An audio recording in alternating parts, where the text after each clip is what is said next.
आपण पाहत आहात जनसंवाद लाईव्ह न्यूज, निपक्ष बातम्या, निस्वार्थ भूमिका. टेंभूच्या पाण्याने घाटमाथ्यावरील तलाव तात्काळ भरा अन्यथा तीव्र आंदोलन उभारणार, सरपंच अमर शिंदे. घाटमाथ्यावरील घाटनांद्रे, तिसंगी, वाघोली, गर्जेवाडी व कुंडलापूर गावासाठी कार्यान्वित असणारी टेंभू उपसा जलसिंचन योजना ही नसून खोळंबा असून अडचण झाली आहे. ती सुरू झाल्यापासून आजतागायत कधीही पूर्ण क्षमतेने वाहिली नाही. संबंधित अधिकाऱ्यांनी केवळ तोंडपूस करण्याचेच काम केले आहे.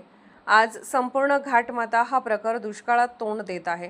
तेव्हा येत्या 4 दिवसात ती पूर्ण क्षमतेने सुरू होऊन घाटमाथ्यावरील सर्व तलाव टेंभूच्या पाण्याने न भरल्यास यासाठी सर्वांना सोबत घेऊन नाईलाजास्तव तीव्र आंदोलन छेडण्यात येईल असा इशारा घाटनांद्रेचे लोकनियुक्त सरपंच अमर शिंदे यांनी पत्रकार परिषदेत दिला. याबाबत बोलताना अमर शिंदे पुढे म्हणाले की घाटमाथ्यावर गतवर्षी पावसाने चांगलीच हुलकावणी दिली आहे. त्यामुळे परिसरातील संपूर्ण तलाव, ओढे, नाले, बंधारे हे कोरडे ठणठणीत पडले आहेत. तर विहिरींनीही तळ गाठला असून कूपनलिका तर गुळण्या टाकत आहेत. त्यामुळे भीषण चारा टंचाई निर्माण झाली आहे. त्यामुळे जनावरांचे अतोनात हाल होत आहेत. तर शेतीचा गंभीर प्रश्न निर्माण झाला आहे.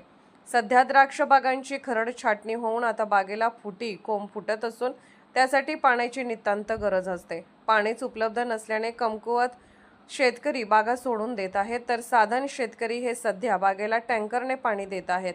याचा सारासार विचार करून तात्काळ टेंभूच्या पाण्याने घाटमाथ्यावरील संपूर्ण तलाव भरावा, अन्यथा यासाठी सर्वांनाच बरोबर घेऊन तीव्र आंदोलन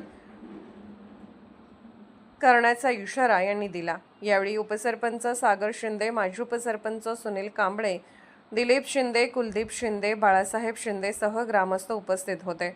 जनसंवाद लाईव्ह न्यूजसाठी मुख्य संपादक चंद्रकांत जगताप, कवटे महाकाळ. जनसंवाद लाईव्ह न्यूज चॅनलला लाईक करा, शेअर करा आणि सबस्क्राईब करा.